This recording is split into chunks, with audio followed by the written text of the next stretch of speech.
Today we're going to talk about how to eat to beat diabetes and the 5 foods you should add to your plate if you are struggling with diabetes. First food is avocado. Now, avocado actually is really great for gut health because it is loaded with dietary fiber. And the dietary fiber from avocados feeds your healthy gut microbiome. And a healthy gut microbiome lowers inflammation, which is actually a problem in diabetes because the diabetic state makes your body inflamed. It's pro-inflammatory. The other thing that avocado does is actually makes your body more sensitive to insulin. And this is really important if you have type 2 diabetes. It allows your body to actually draw in that fuel, that energy from sugar and carbs that you might have in your diet as well. So, avocados. How do I like to have avocados? Well, listen, I like them very simple. If you get a nice ripe avocado and you peel it, and you can actually just take out the pit. You can actually eat it with a spoon, sprinkle a little bit of salt, squeeze a little bit of lemon on, and you actually have something really delicious. Or, of course, you can spread it on the toast. The old avocado toast trick. Great for breakfast. Okay, food number 2, goji berries. You know those little red and orange berries that you find in an Asian market? Well, these are considered herbal medicines. They're actually used in China as tea. Guess what goji berries do?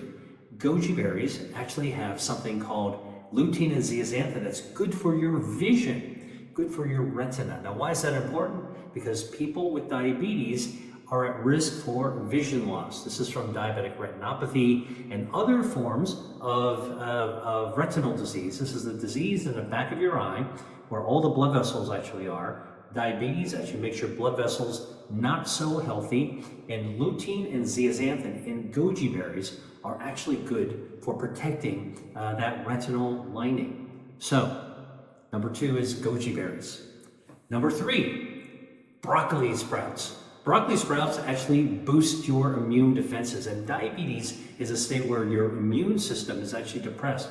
It's an immunocompromised, immunosuppressed state. So anytime you can actually do anything to boost your immune system, that's a good thing.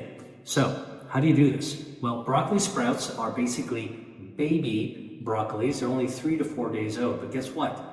Broccoli has something called isothiocyanates or ITCs. And these are immune boosters, and broccoli sprouts have 100 times more of these ITCs, these helpful immune boosting bioactives.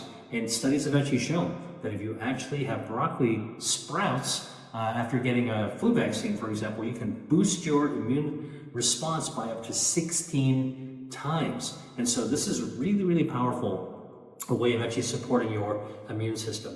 I like to actually use broccoli sprouts right onto a salad, sprinkle some on. It's a great way to actually do it. But if you actually don't want to deal with the sprouts, you could just throw them into a blender and make a smoothie out of them. Add them to whatever smoothie you're going to actually have. You're going to actually make it more immune potent.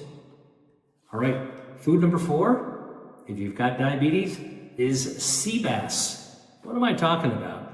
Sea bass is a fish that contains healthy omega-3 fatty acids. And what omega-3 fatty acids do is they actually help to improve your stem cells. They protect your stem cells. And in diabetes, that high sugar state actually stuns the stem cells in your body.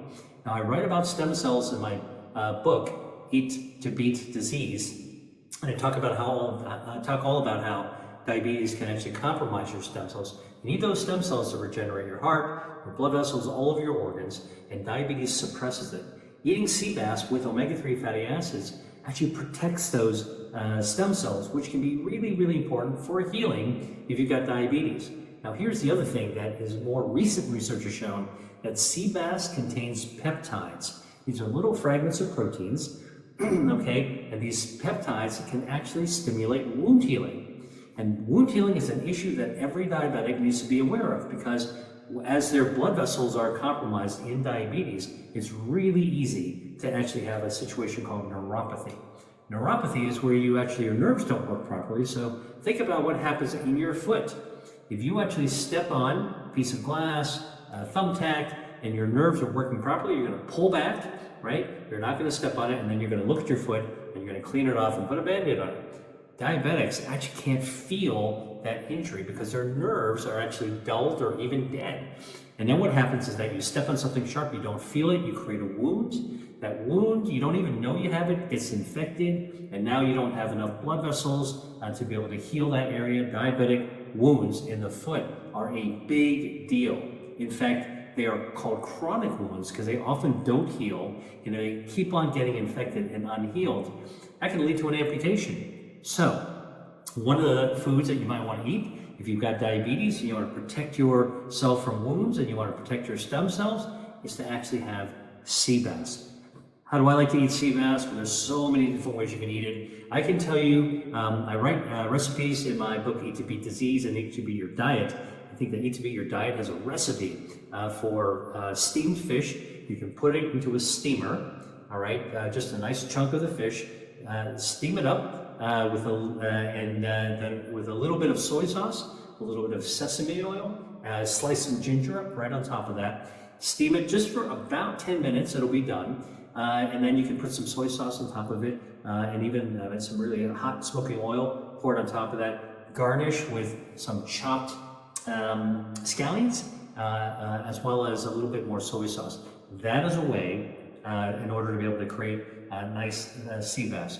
You can also pan saute it, you can grill it, lots of different ways to enjoy sea bass. Just go ahead and Google it and find out sea bass recipe and watch a video showing you, having somebody show you how to actually have this healthy fish to put on your plate if you've got diabetes.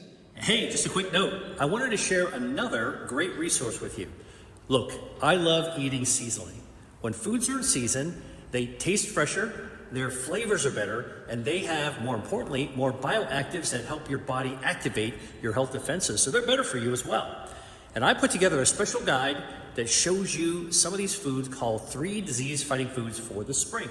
Trust me, these are the foods that you're going to want to put in your cart the next time you're in the grocery store or when you're at the farmer's market. Get my guide for you right now for free in the caption below. Now, let's get back to the video. And the 5th food you should actually have are seafoods, other types of seafoods that can have omega-3 fatty acids. Now, obviously, you can actually have mackerel and anchovies, salmon. Those will have the omega-3s, but I bet you didn't know that clams and mussels and oysters, which many, many people love, also have omega-3 fatty acids. So, and again, those omega-3s protect your stem cells, and they actually promote healing, and they actually help level off your blood lipids and lower inflammation as well. Again, these are all issues that you want to think about countering if you have diabetes. Okay, so what's my favorite way of actually cooking clams or mussels? You know what I do? I actually take a pot, a kettle, or I take a pan, put a little bit of olive oil, if you want to chop up a little bit of garlic, and just put clams right in there, or mussels, and get the oil nice and hot, okay? And then you'll start cooking the clams or the mussels, and as you sort of get the pot super hot, or pan, you put a lid on it, and just sit back, all right? And the juice inside the clam or the mussel will actually boil and pop open the clam or mussel when it's actually finished cooking and release all those juices. You want to throw a little dash of white wine in there. That's another little delicious trick. And now you've got freshly opened, freshly cooked clams and mussels. Another way of actually getting very, very important marine omega-3 fatty acids. And that's it. I hope you enjoyed watching this video. Thanks for tuning in. Hi there. If you enjoyed watching this video, I know you'll love the next one. Stay here and check it out. And I'll see you there.